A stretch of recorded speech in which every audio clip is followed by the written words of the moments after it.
Okay, so in our previous video, we developed the rules for the voltages, the currents, and the resistance in different parts of the circuit and how they relate to the whole. Just as a reminder, the voltage is a fancy way of talking about work and energy, and the battery, or your power supply, is what provides that energy, just like the chain on a roller coaster. It lifts the cars to the top, giving them energy. The resistors are what use that energy, so converting that from one form to another. So on a roller coaster, what converts that energy are the hills, as you go from one form of energy to another. So the roller coaster goes from potential to kinetic, and the only way for that to happen is to go down a hill. And what we noticed was, if we take these heights and add them up, you get what the voltage provided by the battery was. Hence, conservation of energy. Energy supplied is equal to energy used in a cycle. And hopefully in the lab that we've been working on the past few days, you saw that as well when you took the voltage across your resistor, added to the voltage across the light bulb, in all those different situations, it came out to pretty close to the voltage of the battery. Hence, our first rule is kind of based on conservation of energy, that the voltage across the battery is equal to the sum of the voltages across the resistors. The next rule we came about was the current, and that the current was the same in all parts of the circuit. And how we arrived at that was to think of a traffic jam. No one car can move faster than the other car. If you go too fast, you bump the person in front of it. You go too slow, you get bumped. So on average, even though some might go slightly faster, slightly slower, but on average, they all have to be going the same speed everywhere because there's so much traffic. Hence, the flow of charge through each part of the circuit is the same everywhere in our series circuit. And finally, our resistance, if I want to talk about the total resistance of the circuit, I went through the derivation in the last one, but here it is again. I just add them. So it really is a total.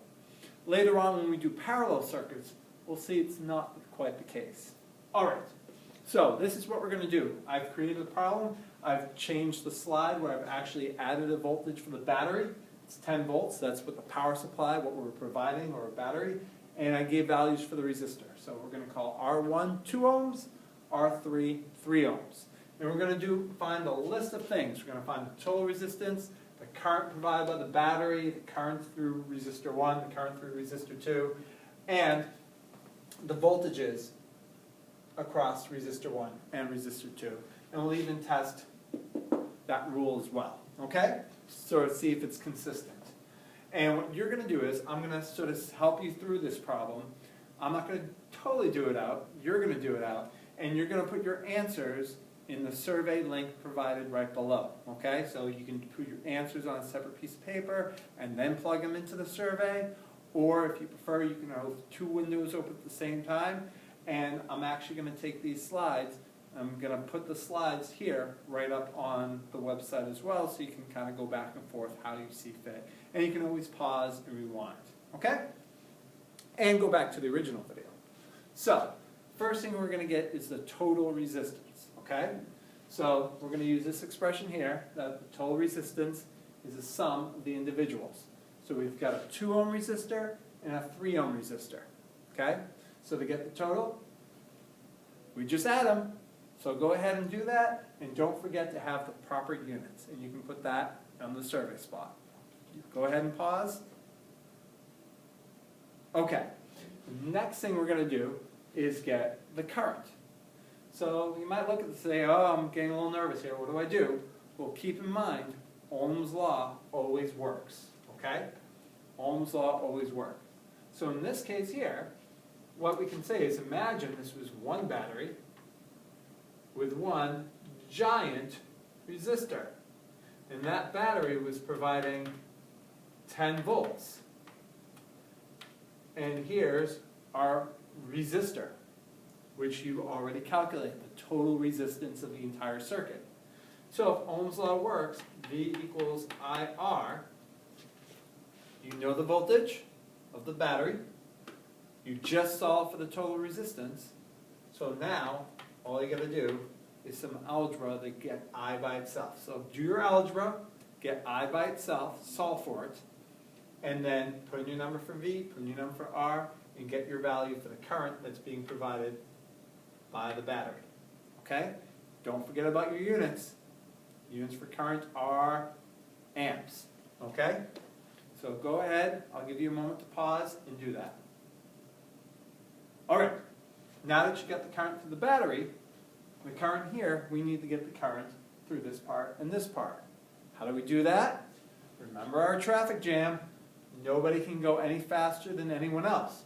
So if we know how fast the charges are going by here, then we know how fast the charges are going by everywhere.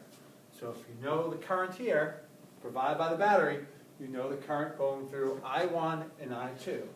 It's the same everywhere. So go ahead, I'll pause, and you can put your answers in for I1 and for I2. Don't forget about your units. Okay, so now let's figure out the voltages in V1 and V2. Remember, that's a fancy word for the energy, the work being done by resistor 1 and the work being done by resistor 2. So how do we figure that out? Well, once again, Ohm's law works. So I can say that the work being done per unit charge, it's our fancy energy, by resistor 1 would be the current going through resistor 1 times resistor 1. So we take the current that you just solved for before, we already know it, and multiply it by the value of resistor 1, which is 2 ohms. So you take that current, multiply it by that resistance, and you get your V1. Okay? And then you repeat that same process for V2. So V2 would be I2, which we already know, times R2, which is given as 3 ohms. So go ahead, take a moment, I'll pause it and get the value of V1 and V2. Don't forget about the units for voltage, volts. Okay? Pause it and do those calculations for V1, V2, and put them in the survey. Okay, and the last thing we're going to do is we're going to do a little check. Right? We're going to check this guy here. So the energy provided by the battery per unit charge, that fancy way of talking about work, is it equal to the sum on these ends? This energy conserved. That's kind of what we based these rules on. So take your V1 that we just calculated, add it to your V2, and see if they add up to 10 volts. And that's one of the last questions on the survey. Okay? So see if it adds up, and fill out the last question, and you've got your homework done. Great job, everyone, and don't forget you can pause, you can rewind, you can go back. These slides are on there as well, and you check things out one piece at a time. Okay? Good luck.